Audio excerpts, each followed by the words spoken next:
Hello and welcome to the Game Theory Podcast. I'm your host, Sam Vicini. We're presented by CLNS Media. Today on the show, it's Dieter Kurtenbach. The podcast is back, which is great. Dieter, how are you doing, man? It's been too long since we've podcasted together. I've grown a great bushy beard. All of Don't my believe joints that hurt. for a second. No, you shouldn't. My joints do hurt though. No, I'm doing good. I'm doing good. It's playoff basketball. As a man who has to cover the Golden State Warriors, I've been waiting months for this to actually start, and then you get the Clippers. So I'm very excited. Get to come down to LA. We get to hang out. But yeah, I get to actually see some basketball that means something, and not these 82 perfunctory games that I've had to cover for Golden State over the last, 10 years, it seems like. Yeah, the season did feel like it went particularly long for the Warriors. They just don't care. And, how can anyone get excited about something that doesn't matter? It's actually, ironically, it was super intriguing to, the national public, where you have the Durant fight, you have the Boogie stuff, and then on kind of the granular level, you have some interest on, do all these parts fit together? How can they make it work? But ultimately, they just didn't give a shit. So it was kind of hard to pretend as if you should. But now they'll probably give a shit, maybe. We'll find out.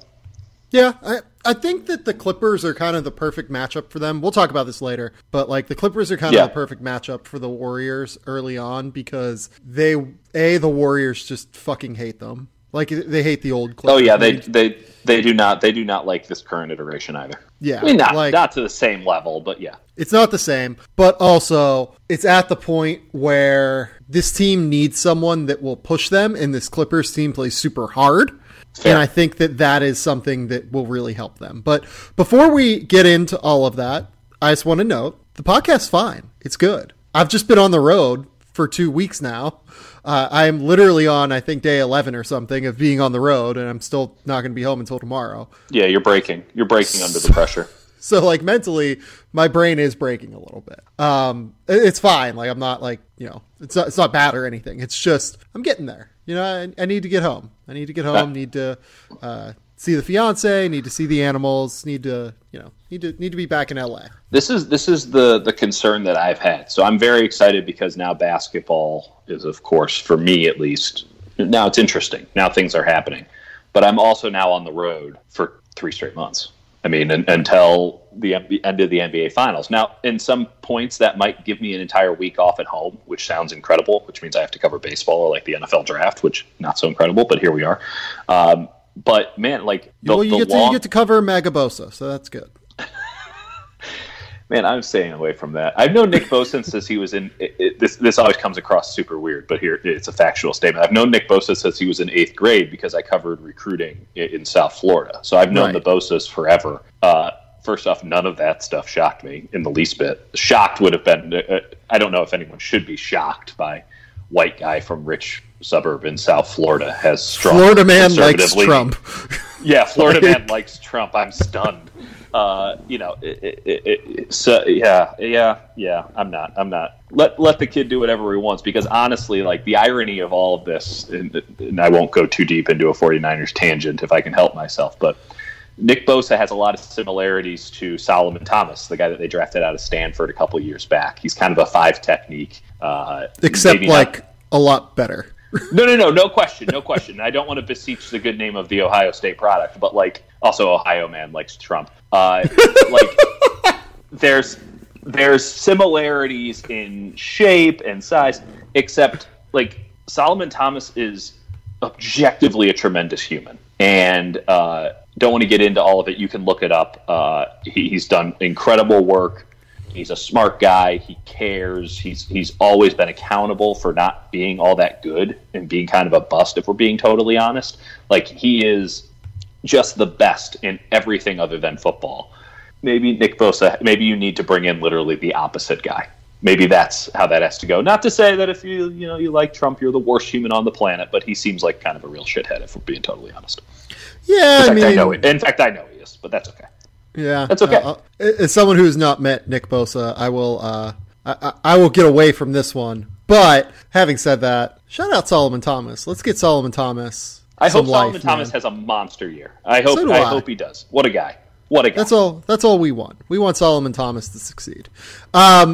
So before we get into all of the madness of the playoffs and the last couple of days of the regular season, which I really want to talk about because there was some hilarious stuff that happened, we have to get into the funniest thing of all that happened, which was... It's too good. It's so good. It's Magic so good. Johnson. Magic Johnson decided to get up in front of the media and resign without actually resigning. He went full Michael Scott. I declare bankruptcy. That's exactly what happened. And just did it in front of the media instead of actually telling Jeannie Buss. He had, according to Chris Mannix, a 3-hour meeting with Jeannie Buss the day before. The day before, he had a 3-hour meeting with Jeannie Buss and brought none of this up. He brought none of this up that he was going to quit. And then he's walking by and he has the quote. He's laughing haha, I'm not going to be here. It's so bad. What? So for full context of what happened with me. So this breaks at around 6 o'clock Pacific time, something like that. Right. At 7 o'clock, there is a world team practice here at Hoop Summit. So at 30 minutes after Magic Johnson resigns, I'm sitting in a room with 100 NBA executives. And all of the NBA executives were as shocked as the internet. I will confirm that for you. Yeah. No, I firmly believe it. Firmly believe it. What a ridiculous thing that happened. So what was your first thought whenever you see Magic Johnson just got up in front of the media and resigned? One, Magic Johnson, a true friend to the media. Let's establish that part of the reason, I would venture to say, Magic Johnson didn't really give any explanation other than he wants to tweet what he thinks, which... Walking away, tweet the congrats to Russell Westbrook on the he wants to go back to being a sentient golden retriever on Twitter. Walking away from $10 million a year so that you can tweet is some that's incredible. That is in the parlance of the children, that's a weird flex, but okay. So Magic already has $500 million, something like that. No, totally. He does not need the money, but it is interesting that he would turn down that much. That's how much Twitter is worth to him. Yeah, Twitter is worth $10 million a year to Magic Johnson. Twitter is worth twice what Bob Myers is getting paid from the Warriors, probably. Oh, don't worry, not for long. But yeah. So that was my first thought was, wow. Second was, what a friend to the media Magic Johnson is. Because not only has he been leaking stuff left and right in his entire tenure, not even necessarily deliberately leaking, he'll just answer any question that someone asks him honestly. And then you kind of have to go after the fact to be I guess we should attribute this to sources so we don't have a bigger problem. I don't really even know, did he really just tell us that answer flat out? He's always been he just doesn't need this shit. And so he's carried himself with the I don't need this shit, I can do whatever I want, I'm Magic Johnson persona for the last 2 years or whatever it is, year and a half. So by the way, yeah, let me say this too. That would extend to how much work he was actually doing as well. If you talk to executives around the league, I had one executive estimated at 10 hours in the office a week. Mm-hmm. And it's not like he's working remotely either. Right.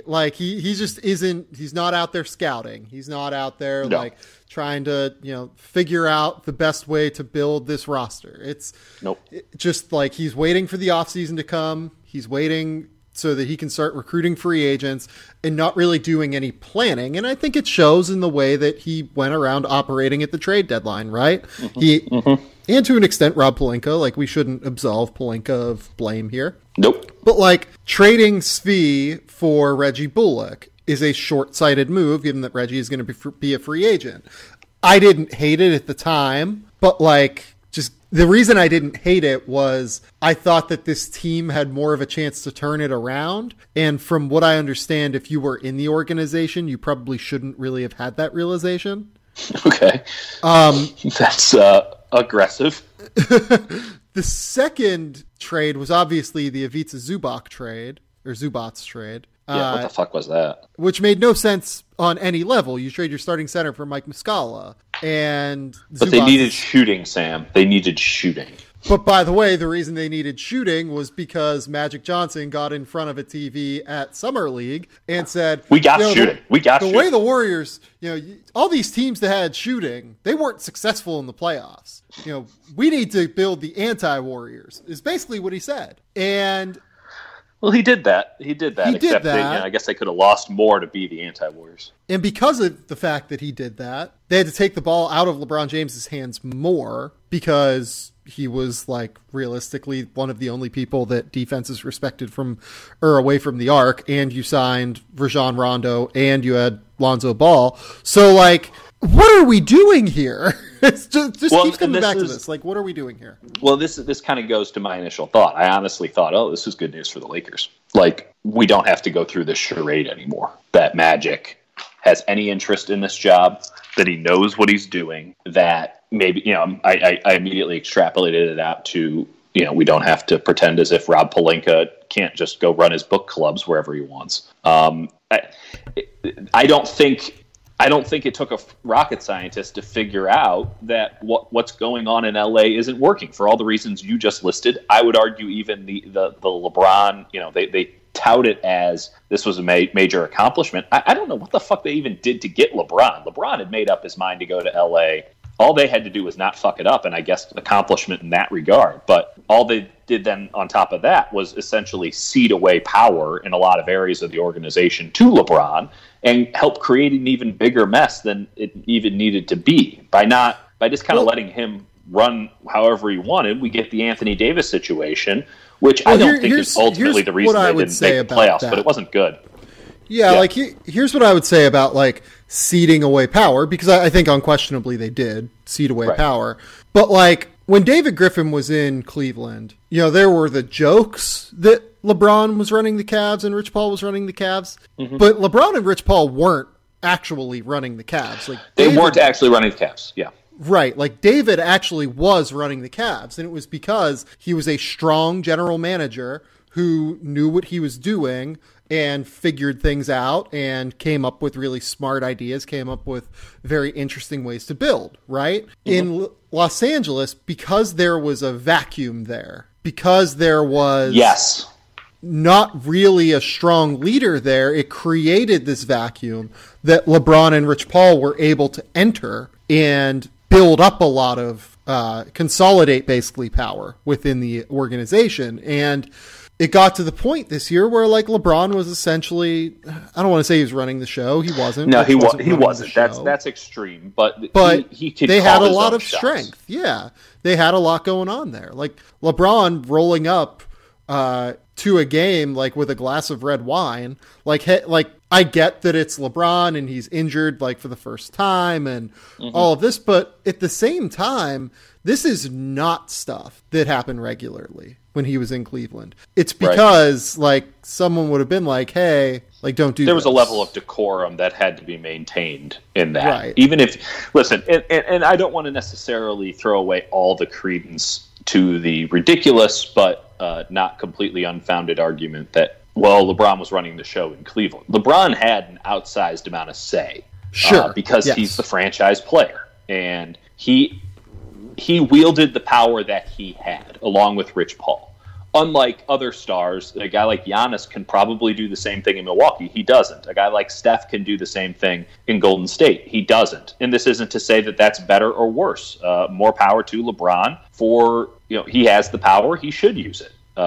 I don't know if he's used it well, but more power to him in that regard. But David Griffin ran the show, and it was David Griffin's call that he would run by LeBron. And I don't know of a particular example to where they disagreed, but that's not what's going on. But the other thing is, David came up with creative deals, right? The Kyle Korver trade to get him to Cleveland was an objectively very creative deal. No question. Got around the fact that they didn't own a draft pick in, I want to say it was the 2019 draft. So they had to figure out a way to swap picks and, add in another team to make it work. That's the kind of creativity that we just haven't seen from this Lakers front office. No question. So, and we're not going to see it because it'll be really interesting to see where this goes. Because let me kind of finish on Magic before we move forward into the future, because being around all of these executives, right? Like I got to ask around and just kind of get the tenor of what the rest of the NBA thinks, right? And basically their exact response was exactly what you said. It was, seriously, Magic Johnson doesn't need this shit. He operated like he doesn't need this shit. It's not just Dieter saying that. Other NBA teams felt like Magic Johnson did not need this shit. Nope. And that's a problem when you're running an organization like that. Yeah. When your acting president just acts above it and doesn't put in the necessary work, that's a problem. And in Magic's case, I actually think that the Lakers, like you said, are in a better place now. And I think Magic's in a better place now too, to be honest. And here's why I say that. Magic has always recognized when he's not good at something. There is self-awareness there. It's not a circumstance where this guy doesn't recognize, some guys don't recognize they're not good at something, right? And always just defend themselves. You can go back through Magic Johnson's career. Magic Johnson lasted 15 games as head coach of the Lakers. Yeah, he said, I don't need this shit, and he left. Magic Johnson had the Magic Hour because he was this bubbly personality that everyone was charmed by. There's an argument on if that was so much, I don't need this. It was kind of, I don't need this shit from day one. There are stories about him not exactly showing up to work. Right. Honestly, I think that part of it is he just didn't realize he was good at it and didn't need this shit. Right? Correct. He got out quickly. Mm-hmm. He absolutely got out quickly. And then next was this job. Did it for a year and a couple months? Shit, right? Think about this. He left. He was on ESPN. He did the countdown show or whatever. He did it for a year. He quit a week before the season started. Really wasn't very good at it. And that's fine. No, he wasn't. He was not good at that. But it's okay. When you're Magic Johnson and you're not good at things, you're so good at so many other things that it doesn't matter. Well, he's good at being Magic Johnson, being super charming, being Magic Johnson. That is apparently an extremely marketable skill. It is. It's famous. It's just not a big deal. It's not talking honestly, Magic, I think, should have talked to people around basketball and realized what goes into this job before doing it. He shouldn't have just jumped in with 2 feet because he loves Jeannie Buss and thinks he can do great at this job. He should have recognized what it takes to do this job beforehand. So I'm not absolving him of blame here. He deserves a lot of blame for this last year of Lakers disaster, because it's been a pretty big disaster in LA. Yeah.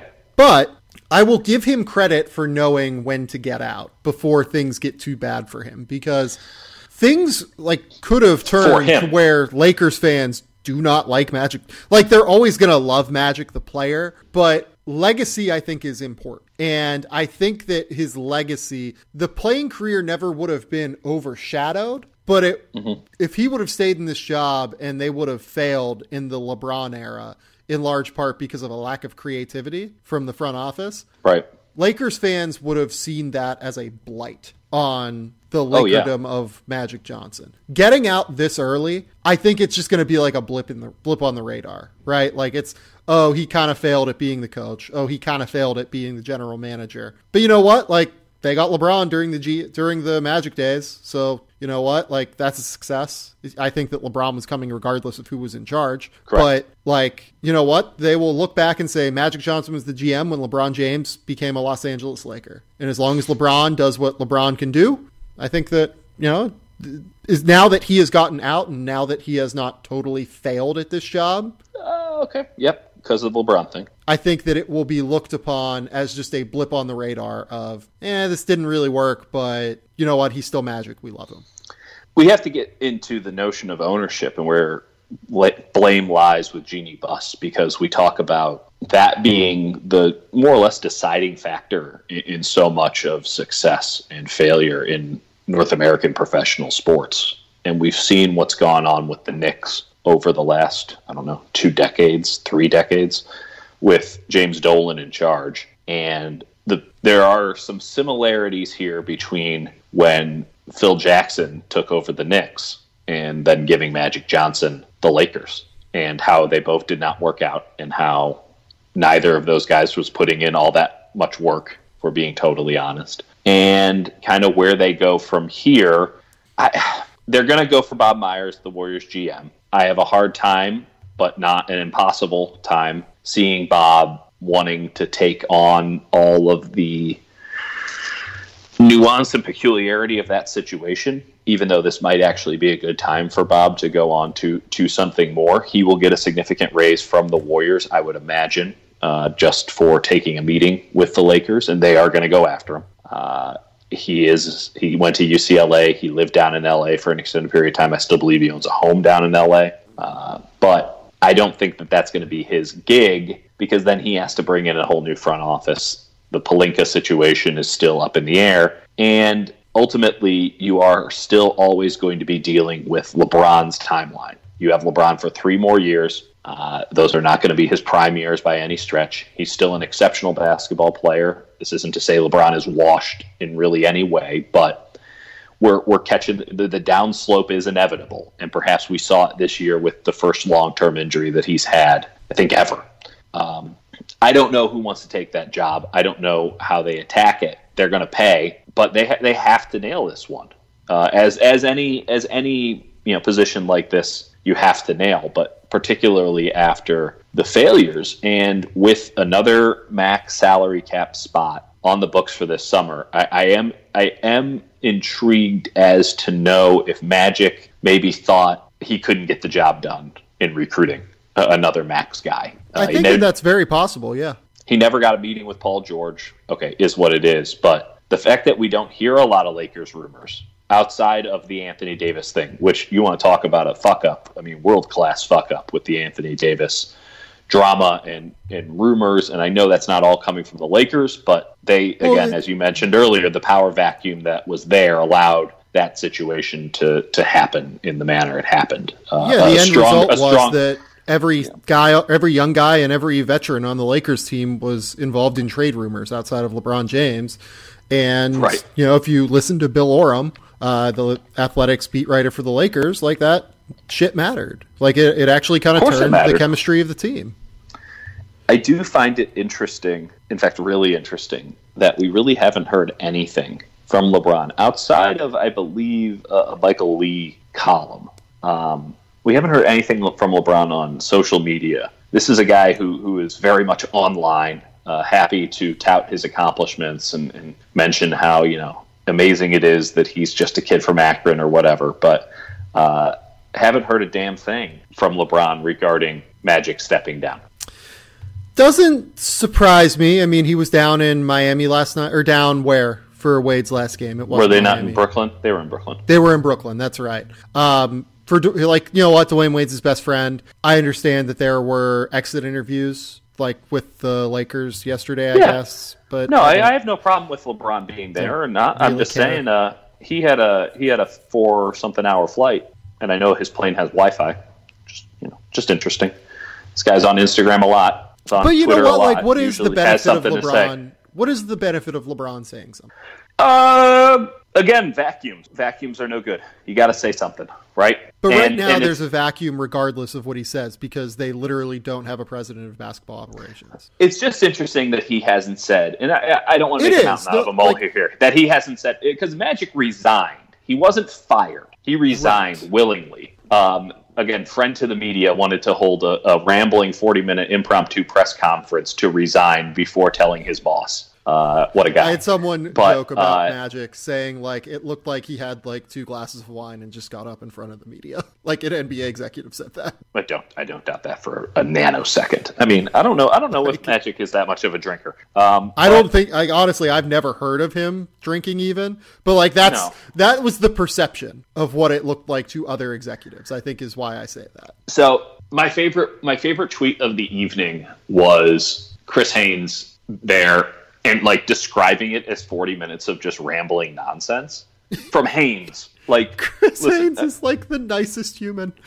He's the nicest human. He is a wonderful mouthpiece. Like Chris Haynes does not go out on limbs like that. I mean, he'll do a little bit of playful banter, but he does not he doesn't kind of drag dudes ever. And like that was a low key drag. Yeah. And it was kind of like all I could think about after that tweet was he just has rambling press conferences, impromptu, where he announces policies that haven't been run by his bosses or haven't been run by anybody. And he really wants to tweet whatever he wants. Like Magic Johnson should run for president. Oh my God.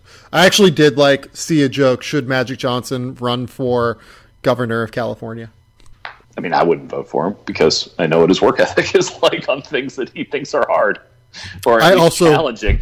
And California's a bit of a challenge. But what happens with Rob Pelinka now? Is he just at the mercy of whomever takes over this job, or because I think he has to be. No question. There have been rumors that Genie's about the Rob Pelinka though, and that Rob will. I think Sam Amick reported that she's going to embolden him even more, and perhaps Rob Pelinka is now the dude, and they don't have necessarily a president of basketball operations. So I do think that right now Rob Pelinka is emboldened. Right now, he is the guy running the show. If they go out and hire Bob Myers, and Bob Myers does not want Rob Pelinka around, that's going to be the end of Rob Pelinka. That's a contingency. That's a contingency upon, Or if they go out and hire David Griffin, and David Griffin doesn't want Rob Pelinka around, and that's his thing that he wants, which I don't know if it would be or wouldn't be. Rob's not going to be around. You know what I mean? It all just depends. I don't know, man. I think it depends on where they go from here more than anything. I do think they're going to look for Bob Myers. I think that the guy that they should hire is David Griffin because worked once with LeBron. Might as well go to David Griffin, empower him. And I know that David's been looking for sort of a holy grail job. He's not going to just take any crappy job. I think the Lakers would be pretty damn good for him. If I was Bob Myers, I would seriously consider leaving. Because on the basis of Kevin is most likely gone, Durant is most likely gone, you are salary cap strapped and can't you can really be the guy that brought the Lakers back. Yeah. There's a thought there. You also have to then take into account that Bob Myers is a Bay Area guy. He came back to bring the Warriors back. There might actually be some conflict in the 8-year-old's mind, if you will, about doing it for the Lakers as well. He loves working with Steve Kerr. They're extremely close. I think that it would be a challenge for him to leave a relationship like that, especially when, truth be told, money should be equal both ways. I don't think that the Warriors can get outbid for Bob Myers' services. I don't leave it out of the realm of possibility that Joe Lacob just decides to be stingy on the principle of being stingy, because most likely it'd be his son that would take over as GM, but that's not important.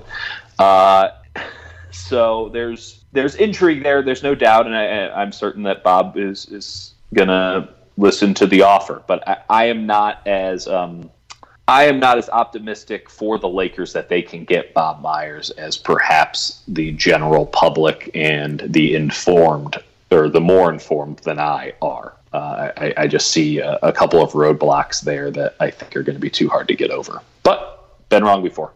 There's another name that we haven't mentioned that will be interesting over the next couple of weeks. And he's already down in LA. He has an affiliation with the Warriors as well, and it's the old GM.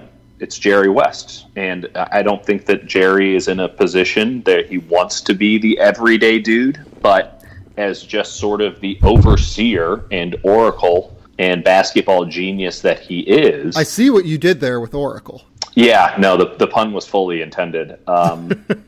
So here's what I'll say about Jerry, though. Yeah. So from what I understand, people have kind of ascribed more credit to Jerry for what the Clippers are doing than what is in actuality happening. I very much believe that. Yes. From what I understand, Lawrence is 100% running the show. Lawrence is the primary guy, and sometimes we'll reach out to Jerry for advice.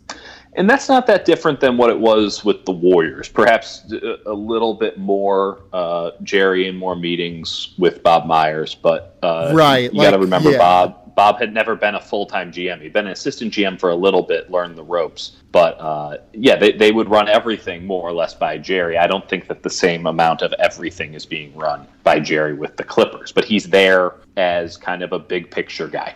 Yeah. So I don't really think of Jerry as a realistic guy here for the Lakers. Like, maybe, but like I just don't like see it. You know, like they could hire Jerry, they could not hire Jerry. I don't see it as a big deal either way. Maybe, I guess is the way to put it. I do think that having Jerry West in your camp is worth whatever money Jerry West wants. I think that it's been proven enough to where you want that. I think that if the Lakers are going to throw around $10 million to Magic Johnson, who doesn't need the damn money, they can throw some scratch Jerry West's way to just make sure that just to be someone who's there who doesn't let shit completely fall off the rails. Yeah, that's a fair point. Because Lord knows it has enough with them. So basically, the Lakers are in a very weird spot right now. Let's just like put a bow on it. I mean, I honestly don't even know where they need to go here at this stage. They just need competence more than anything. They need creativity and competence to build around LeBron. The good news is that they have basically an empty roster with a lot of cap space and with some young talent that they can easily move, and with LeBron. And that's like they're going to get an awesome general manager because A, they will pay for one, and B, there's still a lot to like about the Lakers. Like this job for sure. is still one of the 5. Realistically, I would say one of the 5 most attractive jobs in the league because of the pay, because of where you're going to live, and because of the roster composition right now. Like, it's going to be, I do think it's like relatively easy to build a competent roster with where the Lakers are right now. I agree with that. So, and listen, you know, as much as we joke about the Anthony Davis thing now, like, he's probably going there. I mean, maybe he goes somewhere else, but I guess the Lakers probably still have the inside track. Maybe, who knows? I don't think they have the inside track for him for like him in a trade, but like maybe in 2020 we could say. Oh, fun times. We get to talk about 2020 free agency. Let's not go there. We're all going to be old and losing hair by then, but the good news is that I have a great product for you by the time 2020 rolls around. It's Hims. 66% of men lose their hair by the age of 35, but the thing is that when you start to notice hair loss, it's too late. If that hairline's slowly starting to move backwards, if you have any bald spots, how are you going to feel a year from now if it's no longer business as usual up there? I've got the solution. It's forhims.com, a one-stop shop for hair loss, skincare, and sexual wellness for men. Hims connects you with real doctors and medical-grade solutions to treat hair loss, well-known generic equivalents to name-brand prescriptions to help you keep your hair. There's no waiting room. There's no awkward doctor visits. You save hours by going to forhims.com. Look, this stuff is great. You should absolutely go to 4Hims. I have no problem endorsing it. But here's the deal. My listeners get a trial month of Hims for just $5 today, right now, while supplies last. See the website for full details and safety information. This would cost hundreds if you went to the doctor or a pharmacy. Go to forhims.com/game theory. That's GAMETHEORY. FORHIMS.com/game theory. Forhims.com/game theory. You know what, Dieter? I feel pretty good. I feel like my transition game, even though I haven't done this for a few You didn't weeks, lose it, baby. That jumper stayed wet. We're still golden, baby. Damn, that was expertly done. Yeah, it was. I don't know. Let's talk about the last 2 days of the regular season. So we had Dirk and we had Wade, and we had the ridiculous Jamal Crawford game. Yes. On the second to last day of the season with the Magic Johnson deal. Did any of that stand out to you? Well, Dirk actually announcing that he was retiring after 80 games of pretending that maybe he wouldn't was a nice notion. Certainly anyone who watched Dirk play at all this year knew that he should retire, but it was nice to kind of hear him do it. I thought that the Mavericks had a first-class ceremony for him. Kind of weird, right, with all the guys who didn't play with him showing up. But wasn't the theory that cool. Those were all of Dirk's favorite players growing up? So, like, he Entirely. brought them. Yes, they brought 100%. them in. Yeah, it's great. And then, it's awesome. It's a nice notion. It was a little weird for them to all speak, but that's okay. It was a great ceremony, all that. The Wade thing, as someone who lived in South Florida, I thought Dan Le Batard's column on ESPN really summed it up. there's not a lot of winning down there. As much as the Marlins have won 2 World Series in the last 2 decades, it hasn't resonated because they haven't had a franchise player, and any franchise player they had, they traded away. The Dolphins have sucked. The U has sucked. The Panthers are completely irrelevant. And so it's been Dwayne Wade. And that one championship he won with Shaq put the Heat on the map in a lot of regards. They weren't just kind of a fledgling mid-market team that every now and again Eastern Conference. They became a power broker in the league, and then they cashed in on that power and getting LeBron and Chris Bosh and putting together one of the best 4-year runs in NBA history, at least on court. Only 2 championships during that span. That was a really big deal, but obviously the thing I took away from that night, that final night in Miami, was Wade completely eating it, trying to jump up on the table. That shit was hilarious. Dirk is the guy that I want to just spend a minute on. I mean, Dirk was one of my favorite players growing up. Just watching a guy that was 7 feet tall and could knock down threes, and was he was more athletic when he was younger, but he was never an elite level athlete. It was just unbelievable to watch. He would just destroy guys. And to this day, I still don't quite understand how he was as effective as he was. It's not that, obviously his feel for the game was unbelievable. I can do it for you in basketball terminology and everything, but just think about that guy being as unbelievably good at basketball as he was. It's remarkable to me in so many ways. And I am going to miss watching Dirk play basketball to an extent. I've already missed watching Dirk play basketball. It's been hard to watch him these last few years. It's still nice to see him around though. Not seeing him around is going to be a bummer, I think. No question about that. It's a testament to skill over ability, right? And just honing your craft. Certainly being 7 foot tall helped. But he created a new breed of player. He normalized the stretch 4, which is now ubiquitous across the league. He was a major influence in Europeans normalizing into the NBA and being captains and it not being a weird thing, but kind of removing the stigma around European players. You see so many of his influences in any game you watch. Not Dirk games. Any NBA basketball game, you can point to something and say that is because of or a direct consequence of Dirk Nowitzki. That is an impact that I don't think we fully grasped in the moment, and it might take a while for us to fully understand how important Dirk Nowitzki was to just the game of basketball in general. If he wasn't such a great player, he might have gone down as a founder, though that's kind of a chicken and an egg scenario in the Basketball Hall of Fame. But Dirk's the absolute best, and let's not forget his all-time flex on Dwayne Wade when Dwayne Wade and LeBron, and I think even Bosh, though I don't like to say bad things about Chris Bosh because he's such a great guy, but they were all coughing going into that game in the NBA Finals, and all Dirk did was drop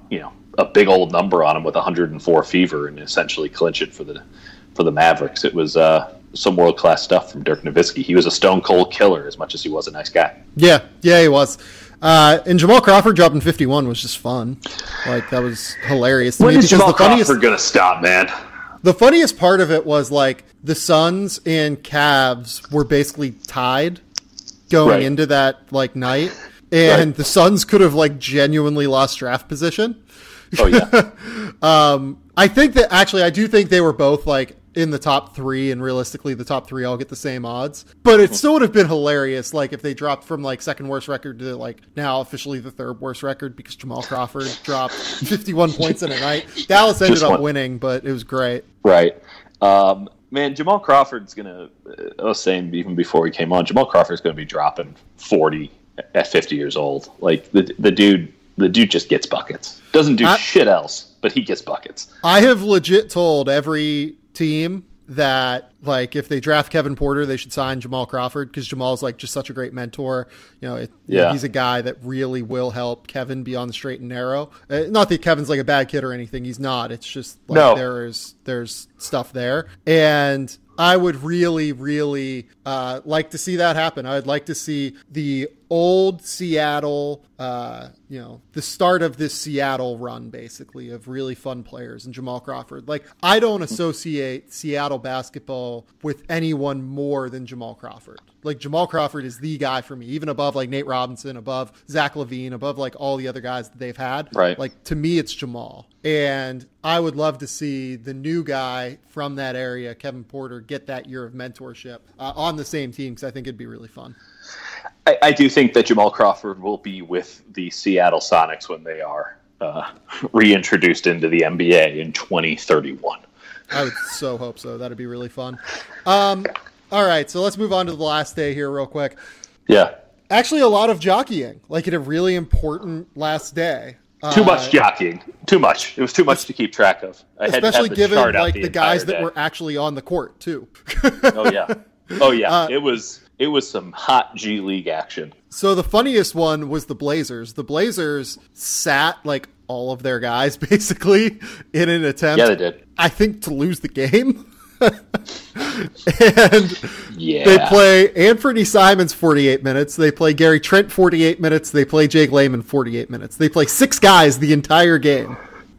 And in the best proof positive of players don't tank, front offices tank. Right. Those 6 dudes came back from a 25-point halftime deficit to beat the Kings and clinch the 3 seed. Or clinch, is it the 3? It's the 3, right? Yeah. Yeah, they're the 3. Sons of bitches got the 3 seed. First and foremost, shout out Damian Lillard. Like, unbelievable season that he has dragged this Blazers team to 53 wins. Second, unbelievable that Skal Labissiere revenge game goes for 29 and 15. Anthony Simons had 38 points and 4 assists going into this game and had 37 points and 9 assists in this game to get them the 3 seed. The NBA wild. I honestly think that is my funniest game of the season. Like, no question in my mind. Most hilarious result. It was certainly preposterous. And then all the Kings did after that game was fire Dave Yeager. Yeah, we'll talk about Dave in a second. So the Nuggets obviously came back. They won their game. They're now the 2 seed, which forces the Rockets into the 4 seed, which forces Utah into the 5 seed, which seems just like incredibly unlucky. I know that Utah started the season kind of poorly, and in a lot of ways they can blame that, or they can blame themselves for not getting there. But man, that Jazz team is just kind of unlucky about the way that this all went down. Yeah. That said, I do like that first round matchup. It's going to be a great first round matchup. I'm very excited. We'll get into it in a second. We had the Thunder beating the Bucks to clinch the 6th seed. Not a full Bucks roster or anything. The Thunder also on the previous night had to get the Paul George shot with 1.5 seconds left to have a chance even to get the 6th seed.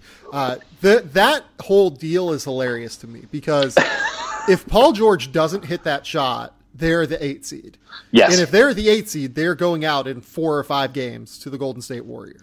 Probably, yeah. If that happens... I mean, they're not beating them, but yeah. Billy Donovan's getting fired if that happens, I think. Really? It would not surprise me if that would have happened. If Billy Donovan would have gotten fired. Because this team just tanked at the end of the year. Yeah, they really did suck at the end of the year. Well, people got the book on everybody, including Russ. I mean, not that the book was that hard to read, but they just let Russ shoot dudes out of the game. That's fine. And now you're looking at a circumstance where they're the 6th seed against a Portland team that has lost 9 straight playoff games. Yep. And they're going to be favored in that series, I bet. And if they're not... It's kind of who wants it. Put it this way. If they're not favored in that series, I am betting on them in that series. Yeah. And then they're going to get either Denver or San Antonio. I know. I mean, I wager they might be favored in that series, too. I'd like Denver over them. But yes, I see where you're at. Yeah, they're some lucky sons of bitches. That's so, they have gone from going out in 4 or 5... to maybe making the Western Conference Finals. to like, I don't know if they're the favorite to make the Western Conference Finals out of that like quadrant, quad of Denver, Portland, and San Antonio, but they're a very good chance to do it. They're probably the number 2 team. Yeah. In there, and they're not that far behind Denver. It's unbelievable. Yeah, that's ridiculous. I mean, they'll get their beating from the Warriors in 4 or 5 games regardless, but certainly better to have it happen in the Western Conference Finals than it is in the first round. So that Paul George shot, worth an entire year's worth of salary in many senses. Could have been. It really could be. Next, we've got just the East jockeying, like at the end there. We've got like the Nets winning to get the 6, Magic win to get the 7. Detroit won. They just ended up with the 8 after kind of falling apart a little bit late in the season. Those 3 teams, like I just do want to like mention those 3 teams because like the podcast, like I stopped like doing it for a couple of weeks here at the end. Like I just haven't talked enough about the Magic particularly. Like the Magic going 42-40 this year is unbelievable to me. Like Steve motherfucking Clifford. He's not going to win Coach of the Year, but he would be in my top 3 for Coach of the Year after this close to the season. Hard to argue. Like he has just been absolutely incredible. Like they got career year from Nikola Vucevic. They got a really strong year from Aaron Gordon. Yvonne Fournier, like, look, he didn't play well and they still figured it out. Jonathan Isaac is looking like just the absolute monster defender that everyone anticipated him being coming out of Florida State, or at least like scouts anticipated him to be. I don't know if everyone did. Terrence Ross, they got a really good year out of Terrence Ross off the bench. DJ Augustine is the starting point guard on an NBA playoff team that went 42-40 this year. Yep. And like, shout out Kem Birch, like shout out Wes Iwundu for like, winning a spot there. Like this team is unbelievable to me in so many ways, and I think they deserve so much credit for it. My question, I guess, then is this something that feels like a one-off, or do we feel like the base is there to where this Magic team can get a little bit better next season, or at least get back to this status? Yeah, I don't know if it's going to be something that is long-term sustainable or not. Like, I think they're going to need Mo Bamba to really figure it out, because, like, look, Nikola Vucevic is a free agent this summer too. Like, yeah, he gone. I don't know if he's gone or not, to be honest. Like, if I was him and the Magic were willing to pay me like I was a star player, like, honestly, if the Magic were willing to pay me 4 years, $25 million a year or something, which his production this year genuinely like says he should be paid. Now, would I pay that to him as a general manager running a front office? There's no circumstance where I would not want to pay for a guy that will be 29 next season and is very skilled, but not the most athletic guy. I just don't know where they go from here. Like, they're going to need Mo to step up. They're going to need Jonathan Isaac to step up. They're going to have to figure out what they want to do with Gordon, Isaac, and Bamba all in the same front court, because I don't really think that works long term. Like, it's just a very convoluted deal, I think.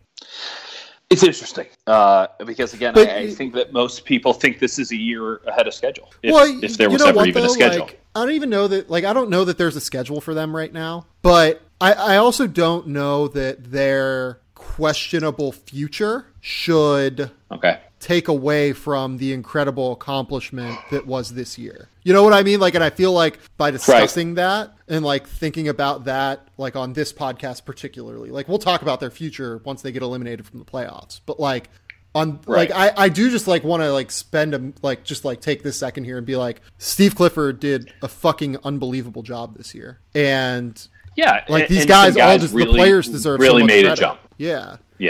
Top to bottom. I mean, that's an organizational win for the Orlando Magic to make the playoffs when no one, perhaps even some in Orlando, expected it, on the run that they made over the last few weeks to beat the teams that they beat and, to jump over the teams that they jumped over.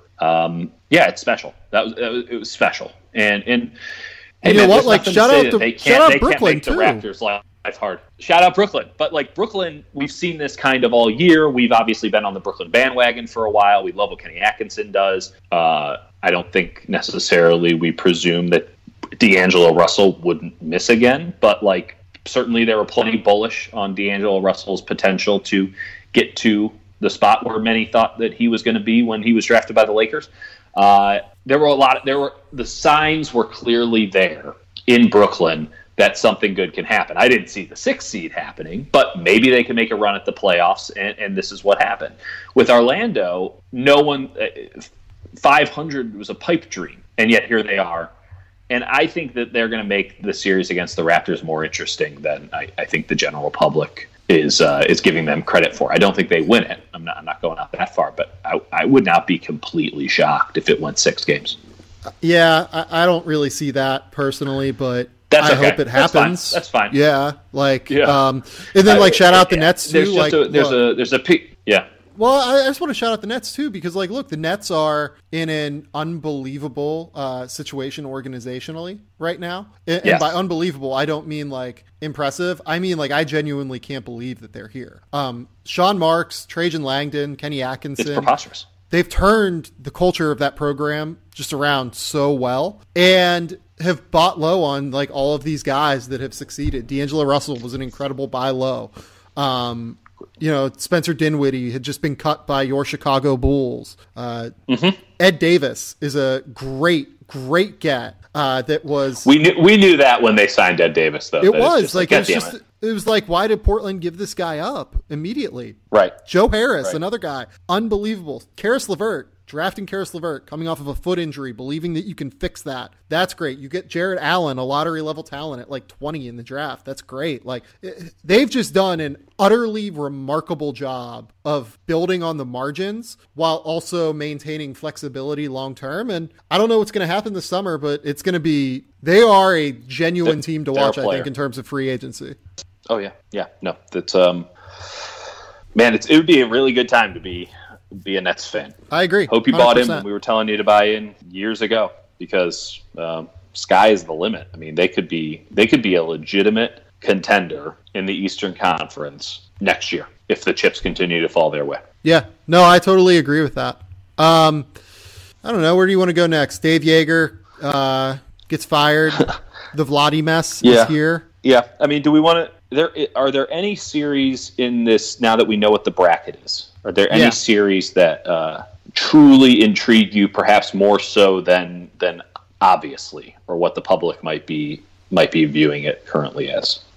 More than how the public is viewing it. That's a good question.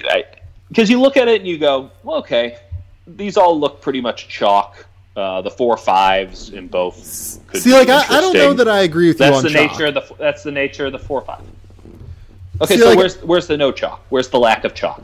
So Oklahoma City, I will pick them to beat Portland. So that's a 6-3 upset. Okay. Fair enough. How do you feel about the Denver-San Antonio series? I think that's going to be really really close. I do. And the reason that I say that is that I will be very interested to see how Greg Popovich schemes around Nikola Jokic. Right. Or schemes at him in some situations on the defensive end. I would imagine that probably happens. Around the league, there's been a tentativeness, I guess, to projecting Denver in the playoffs. And I don't want to say that it's a lack of belief in Denver.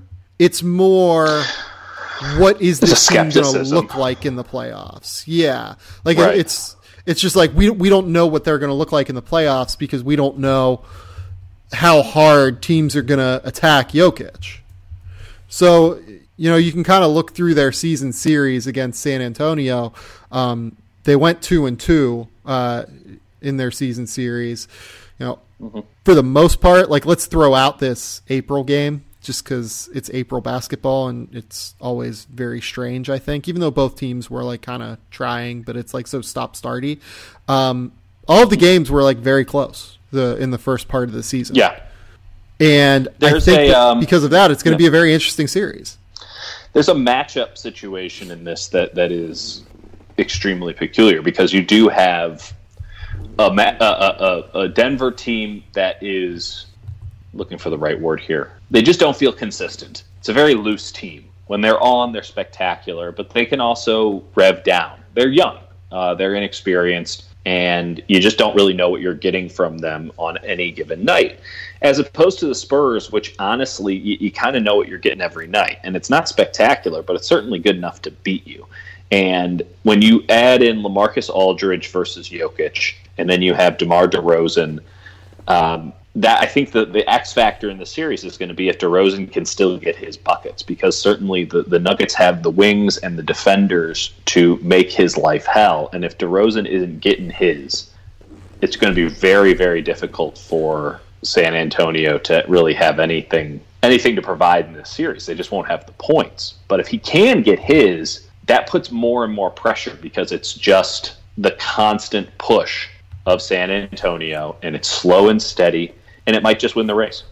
So it's very interesting, because if you're Denver, do you play Torrey Craig pretty extensive minutes on DeRozan? That's what I was thinking. Just because he's obviously kind of downgraded in their rotation throughout the course of the year. Right. I mean, they've gotten pretty good at being interchangeable in this regard, and I don't know if DeRozan is necessarily demands that you put out your best wing defender and offense be damned, which is ultimately what has led to Torrey Craig's demotion.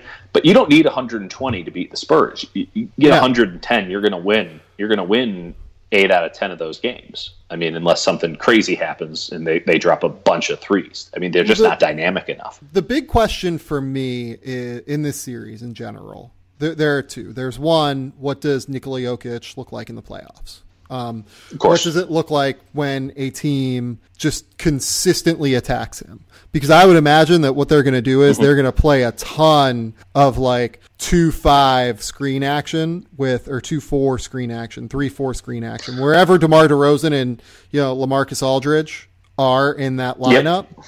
They're going to run those two through a ton of actions, and maybe it won't be maybe it won't be Aldridge. I would imagine that it's probably going to have to be Aldridge. I would guess they play some lineups that are a little bit smaller to make sure that they get the Aldridge on Jokic matchup. But I would imagine that that's going to be what they do and force Jokic into space and see what happens in the playoffs when things are really amped up. And then the second part of that equation is, what does DeMar DeRozan look like in the playoffs outside of that Toronto scheme? Because he has obviously been a guy throughout his career that has not necessarily been what he is in the regular season in the playoffs. So if he can figure things out, maybe and Dwayne Casey obviously has done a great job getting Detroit to the playoffs, but Greg Popovich is obviously a different level than Dwayne Casey. If one would venture to say, if Popovich can figure out a way to get him in better spots, let's say for him, and get him more comfortable looks, I do think that there's a chance that he exceeds what we've seen from him in the past. Yeah, I feel very comfortable saying that. Now, Denver is a solid defensive team in the positions, as I mentioned before, to where they could make his life difficult. Well, I'll also give DeRozan this amount of credit. I think that he's done a better job of playmaking this year in San Antonio.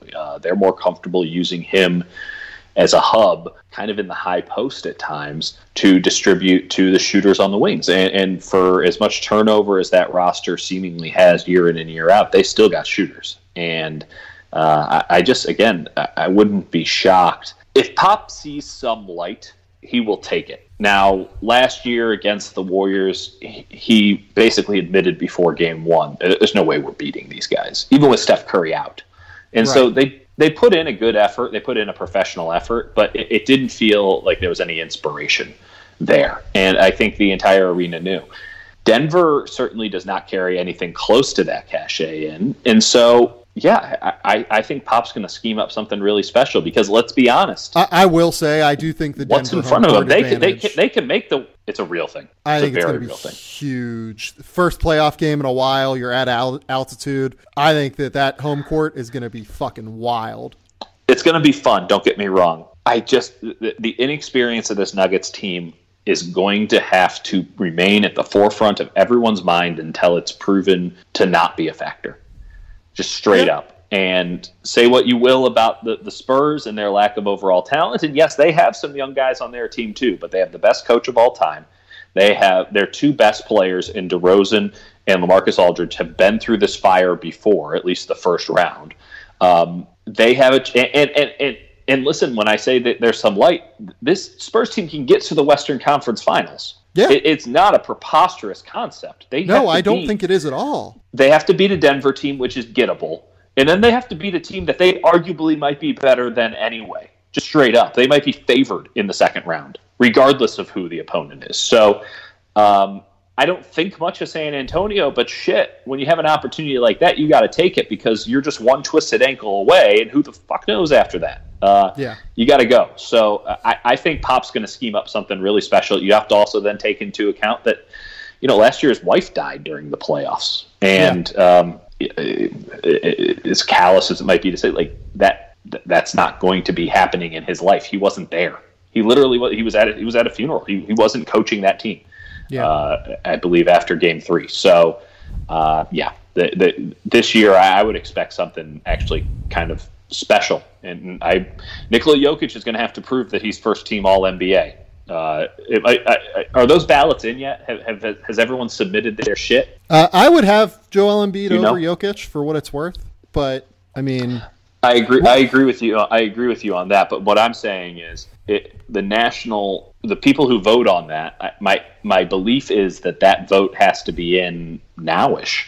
Yeah, it's before the playoffs start for sure. Yeah, I mean, we're going to get a referendum on wherever Nikola Jokic is on, first team or not first team in this first round. Because if he plays like the top 5 MVP candidate that he absolutely was this regular season, if he is the main factor in it. Is it weird that I would have Jokic in the top 5 of MVP and would not have Joel Embiid in the top 5 of MVP, but would have Joel Embiid ahead of him on All NBA? Because I do just genuinely think Joel Embiid is a better player and had a better overall season, but Nikola Jokic's inherent value to Denver is just so much greater than what Joel's value is to Philadelphia that I just strongly believe that, if I was building a team, I would rather have Embiid, but if I was voting on MVP in terms of who's most valuable, I would rather have Jokic. That's just the nature of having the V in there, the most valuable player, as opposed to All NBA, which is just who are the 5 best players. Yeah, we'll do an awards podcast at some point, but I got thoughts. I'm sure you do. We've done it for 2 straight years. We should do it a 3rd year. If the people will it. Anything in the East interest you? This Boston-Indiana series could be fascinating. Boston-Indiana is going to be very interesting, I think. Do you have a pick? I do. I think that Boston figures it out. Okay. How long does it take for that to happen? 7. I think this game goes 7. No question in my mind. At the end of the day, what it comes down to, tight 6. What it comes down to for me is just the lack of star power with Indiana. If Vic was playing, I probably would take Indiana. Yes, but they probably wouldn't be facing off against each other if Vic was playing, if we're being totally honest. Or Indiana would have home court in this situation. And that's not to say that Indiana hasn't had an incredible season in spite of Vic's injury. They have. I mean, their defense is fucking unbelievable.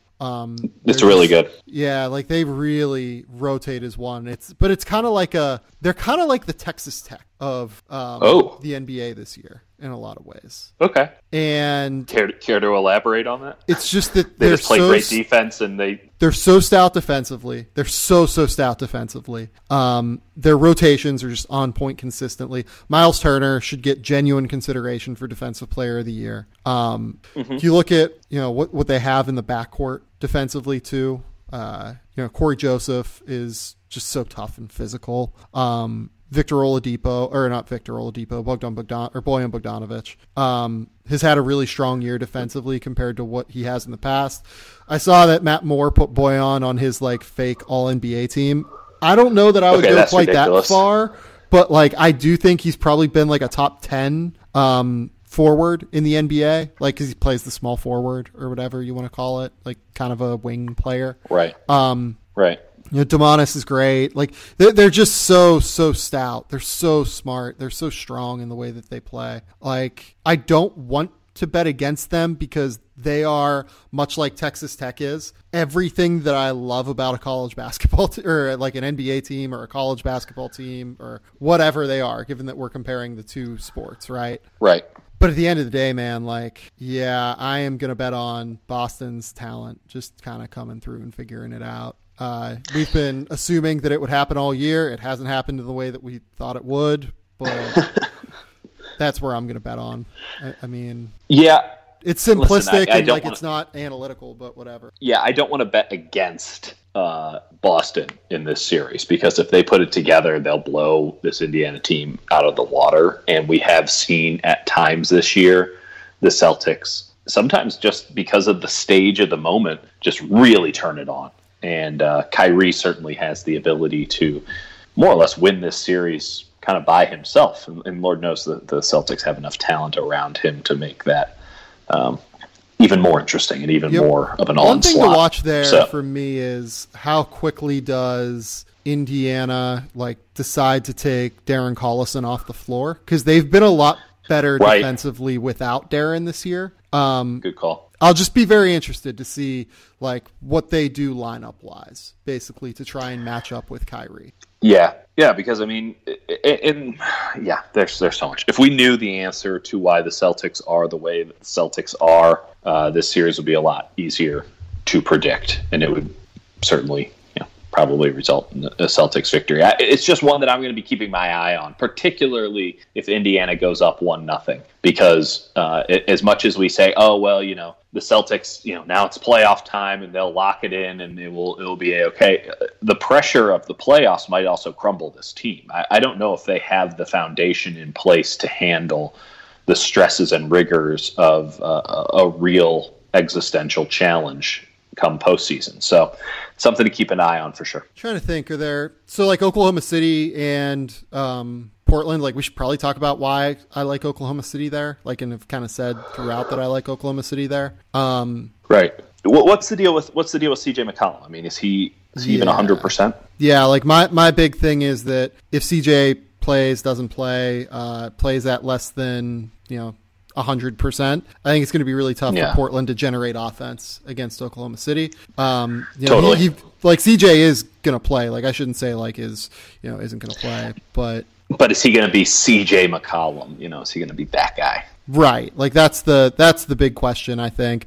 In his 2 games back from injury, he was 8 of 26 from the field.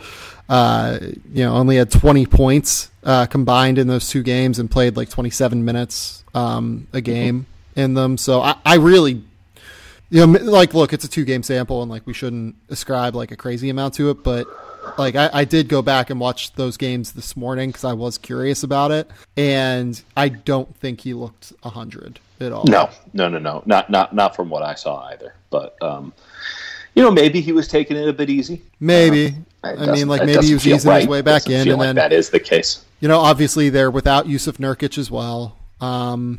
Yeah, I'm just going to bet on Oklahoma City's defense and their star power to come through in this series. Again, Portland has lost 9 straight playoff games.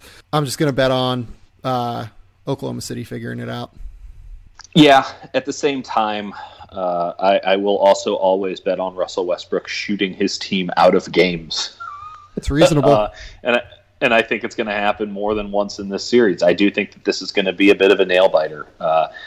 I don't disagree with you that Oklahoma City should win it, but I don't think it's going to be necessarily as straightforward as it could be, even with a banged-up McCollum and no Nurkic for Portland, which impossible to not mention the fact that they don't have Nurkic. And you're going to be playing Enes Kanter significant minutes at the center position. Shout out Kanter Bowl. It's not going to work against Steven Adams. I'm excited. It's just I'm not because I value defense on occasion, and not working out all that great on that end of the court. I hope that the Blazers make it interesting. I sure as hell hope they win one. Just win one fucking game. Get that monkey off your back. I think they will. I think this goes 6, and I think it's Oklahoma City in 6. Yeah, I wouldn't be shocked if it went 7, and I'll pick Oklahoma City in 7, but I wouldn't be shocked if it went the whole thing. Mm-hmm. I'm looking up to see what the lines are in this. This series. Give me them lines. Give me them lines, baby. To see what we've got. Oh, there we go. NBA playoffs. This is what we're looking for. Yeah. In the meantime, I think we can all agree that Philadelphia is going to run over Brooklyn. I'd be shocked if it went 6. Probably go Philly in 5. Toronto over Orlando. I'll do 6 just because I'm weird. Warriors over LA. I think gentlemen's sweep at worst. Milwaukee over Detroit. 5. 5 seems right for that one. I think 4. I think Milwaukee sweeps. Okay. And then I don't like picking sweeps. It just feels mean. And then it does, but the reason I say that is that I don't like the matchup of Detroit not having a ton of spacing against Milwaukee's like super long defense, where they can like just throw multiple guys at Blake and cause them all sorts of issues. Yeah, but Milwaukee shoots so many threes that they might just hit a variance game. They might. They absolutely could, but we just haven't seen that from them yet. No, you're right. This year. We're in cahoots. You're right, but yeah, I don't know. And then if we really broken down Utah, Houston yet? We've referenced it several times, but I don't think we've really gotten to a deep breakdown. How are those lines looking, by the way? Yeah, I'm struggling right now. This is not great. Come on. What are you on? What are you using? I gotta just go to Action Network, by the way. Shout out Action Network. Great place. Yeah. Let's see here. We've got... Yeah, I got the first round series odds. It took me 20 seconds. Am I this dumb? Like, is that what's happening here? I just went to Vegas Insider. No offense to the Action Network, but the Bucks are minus 10,000 versus Detroit. Sounds right. So yeah, they're feeling about right. Toronto minus 1,300 against the Magic. Magic at plus 800. Philadelphia, Brooklyn, Sixers minus 700. Nets plus 500. And then Boston is minus 600 against Indiana, which is that's surprising. That's about right. I feel like there's good value on Pacers plus 450 there. The Warriors are minus 50,000 against the Clippers. That is, you can make sounds right. So much money on betting the Clippers. That is an obscene number. Nuggets minus 240 against the Spurs. So that is not awesome. The Thunder minus 1. I might take a flyer on the Spurs in that at plus 200. Spurs plus 200 seems like a good value there. Thunder minus 130 against the Blazers. So the Blazers are the underdogs. Yeah, I'll probably take Thunder minus 130. Yeah, Blazers plus 110. And then the Rockets minus 400 against the Jazz, who are getting a plus 320. So maybe good value there on the Jazz. Man, I don't think I can do that, though. Really? I don't. Like, I just think Houston wins that series. How many games? 6. Okay, that lines up. With minus 400. That lines up. Yeah. I think it's a 7er. And I really have no actual explanation as to why, other than I trust neither of these teams in playoff situations. So the big thing here is just kind of running through their games this season. So, they caught the Rockets early twice. Right, and that doesn't count. Like in the first 26 games where the Rockets were struggling along the first third of the season. Caught them again December 17th. The Rockets had kind of turned it. They lost to the Rockets. And then they caught them again on February 2nd at home, and the Rockets just wrecked them.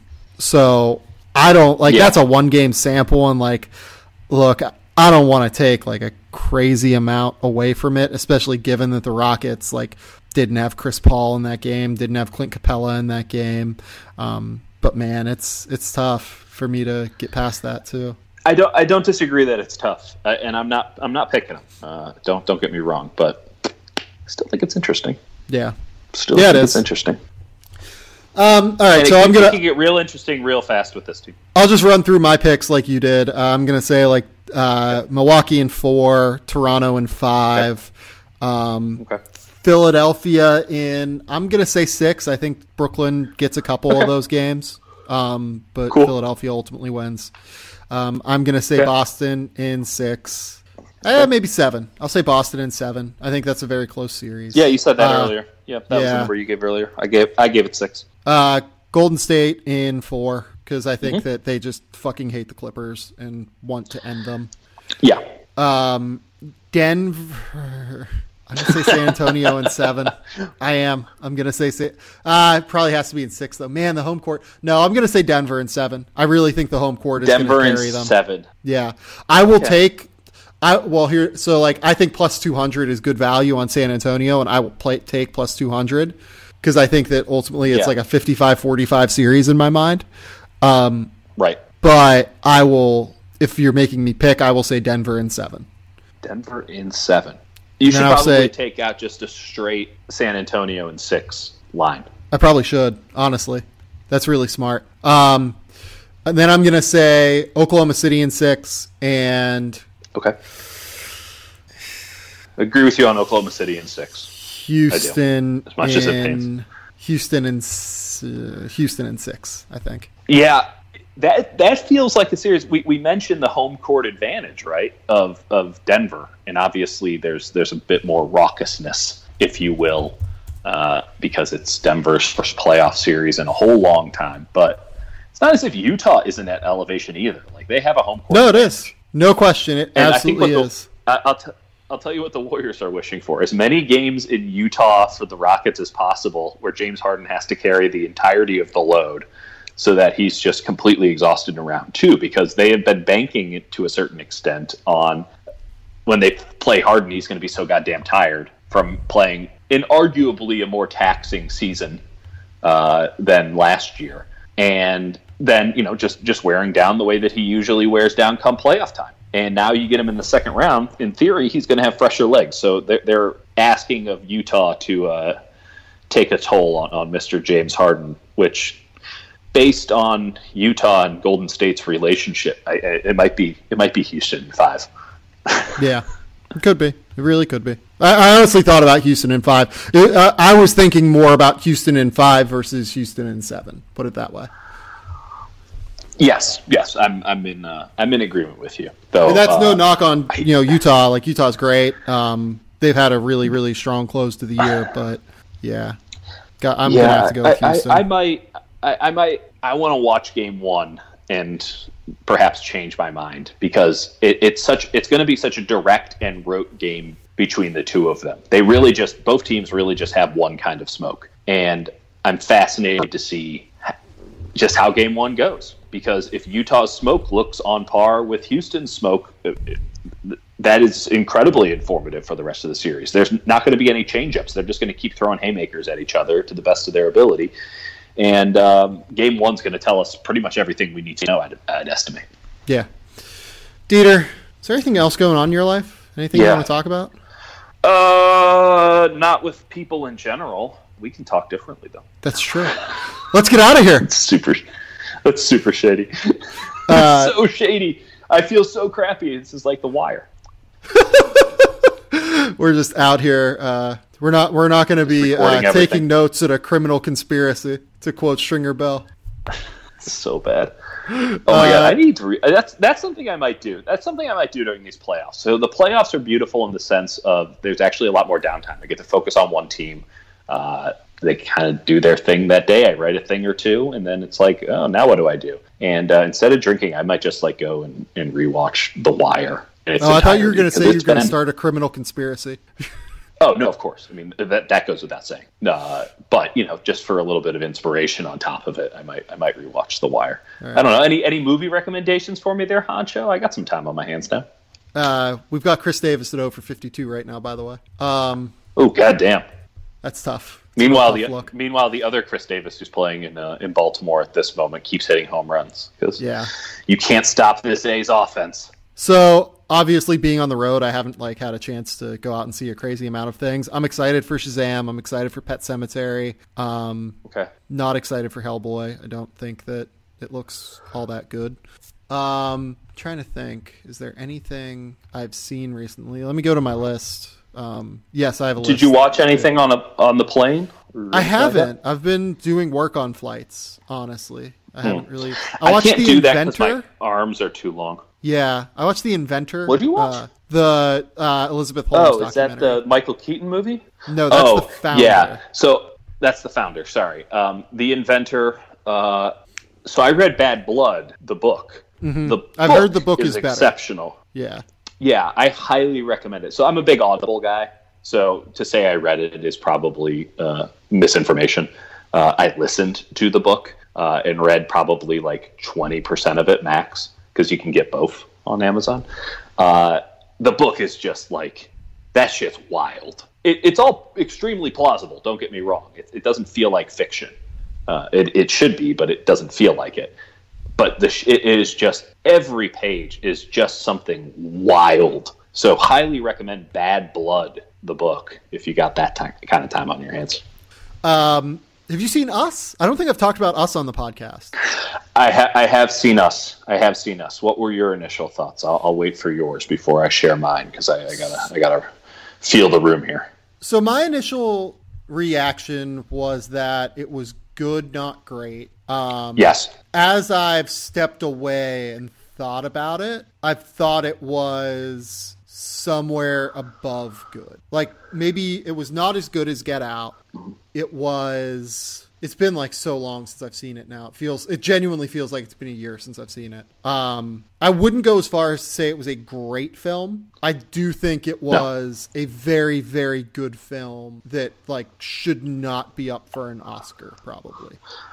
I agree with that. I think that there is a level of kind of audience ball busting with that movie that I almost want to tip my cap to Jordan Peele for it, because I think it was I don't think there was some deeper message or anything like that most people want to ascribe to movies like that, particularly after Get Out, which was painfully obvious what the message was there. So there are, all sorts of theories and I definitely this means this and this means that. Message to us. You think there is a message? Yes. I think that he made it deliberately ambiguous so that people would talk about it. So I think the message is that where you're born defines so much of what your life is. I think it's essentially a commentary on just status within society.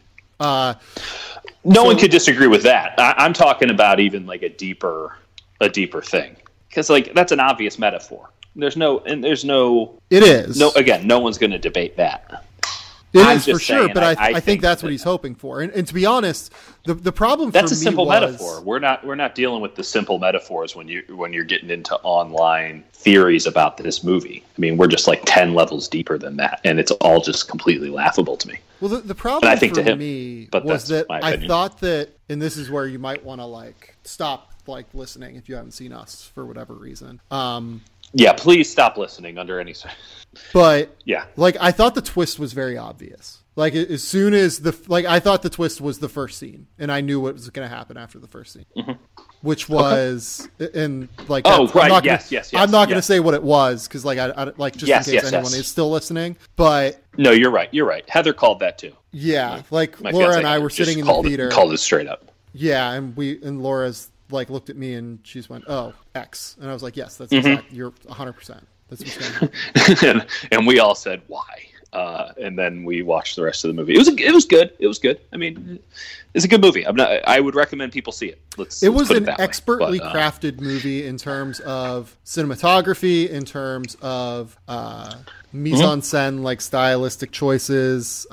Yes, framing. It was beautiful. I just thought that it was really well acted as well. Like Lupita, like we should talk about Lupita because I think that I expect to not see a better performance this season or this entire year.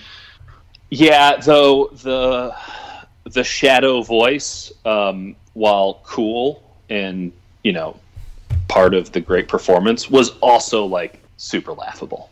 See, like, did work for me. Like, not gonna lie to you, did work for me. No. It worked. And then the next day, I'm on Twitter, and I can't remember whose joke this was, but someone went like Lupita Nyong'o tunnel person voice, and like said like I would like 2 Arby's burgers or whatever. And I thought about just anything being said in that voice. And now that shit is just eminently hilarious to me. So I can't see her anywhere without thinking about that ridiculous fucking voice. Yeah, that's fair. Sorry. But just the emotion that she had to show on her face in multiple roles. Yeah, no, she's incredible. She's incredible. I thought everybody was. I think that even Tim Heidecker was really good in it. I thought that everyone nailed it. I mean, it was a really well crafted movie across the board. I just don't think that it meant something much larger than the obvious. That's all I'm saying. Yeah, like Shahadi Wright Joseph was incredible. Winston Duke was incredible. Elizabeth Moss. Winston Duke's going to be a superstar, man. I would imagine that Jordan Peele just told Elizabeth Moss, act as absurd as humanly possible and vamp it the whole time, and it works. Like, it's great. Nailed it. Just absolutely just a perfect, everything in terms of the performances was perfect. I will be disappointed if Lupita doesn't get nominated for an Oscar, but I don't necessarily think it's a best picture film. Yeah. No. It's kind of, oh my God. I can't believe Lupita is already a star just because, she has an Oscar and she was in Black Panther and everything. But like, if you think about it, this is like the first major film where she has This is the first blockbuster that she's been in, or that she's been the central character. Yeah, and she destroyed it. She was unbelievable in that movie. It was just the writing was like slightly off. Ability for sure. The fact that I'm sorry, the script was just slightly off. I thought just wasn't quite as tight as what Get Out was. It's a high standard. I mean, he won an Oscar for Get Out. I think Get Out's like maybe one of the 5 best movies of the last decade. So like, if it's unfair to compare Get Out to another movie, or like compare another movie to Get Out, obviously Jordan Peele doing both invites it. This is not a 4-star movie. This was a rock solid 3. Yeah, I would say it was like 3.5 or so, like maybe like 3.25 or like 3.35. Yeah, if we're getting like into the weeds on this. Yeah, you see, I'm not a coward. I don't do half stars. So, solid 3. Dieter, tell the people. Oh my God, Dieter, tell the people where they can find your work. San Jose Mercury News, East Bay Times. For now, you never know. Playoff basketball. I'll be coming in with my hot takes on the daily about the Golden State Warriors and perhaps even the NBA as a whole for the next 2 months. And on Twitter at D Kurtenbach. That's DKURTENBACH. Please do not hold this podcast appearance against me. Do you know if you can take candles on flights? This is a Jordan Bell reference. No, it's actually not. I'm actually like very curious. I bought a candle yesterday, and you're talking about an unlit candle, or like an unlit wax candle. Yeah, you should be fine. Are you sure? Because like I was like wondering, like, is this flammable theoretically or not? Is this a liquid? I mean, no more flammable than your clothes or the cigarettes that people carry with them on planes. And you can take a candle on a plane. I promise you. I'm fairly certain I've done it. Okay, I'm in. I mean, you can look this shit up too. Also, you're flying out of Portland? Yeah, you'll be fine. Okay, I mean, we're not dealing with Hartsfield, where every person needs to be cavity searched because God knows this line isn't long enough already. God, Atlanta. Oh my God. At some point during the very short, very fleeting off season, where there is actually not like off season, like free agency, like when there's nothing happening in the NBA for those 3 days all year, Sam and Dieter's airport power rankings, both positive and negative for the people. God, Jovan Bua already got in trouble for this with Minneapolis. Yes, we're just gonna I talked to my man. I get to see him again. I should have Jovan on the podcast more. Jovan's great. Jovan's terrific the best. Human. Man, go follow Jovan. Go follow the podcast. Go do everything. Rate, review, subscribe more than anything though to the podcast on iTunes, SoundCloud, Google Play, Android, whatever you listen to this podcast on. It really helps if you subscribe. It really helps us move up in the rankings. We'll be back next week at some point. You have anything negative to say about the Minneapolis airport? We getting that out of the way? Oh, I was just in the Minneapolis airport. I actually don't. Weirdly. Because that's what Jovan got in trouble for. Yeah, no, I thought it was fine. I did not have any like strong takes. Not honestly, like I don't. Yeah, it was fine. Yeah, like I didn't have any strong takes either way. I've never had an issue with it. Yeah, never had an issue with it. But normal is what airport. It is. Normal airport. We'll be back maybe early next week. Now that I'm like back and living a normal human being's life. So until next time, we'll talk soon. Bye.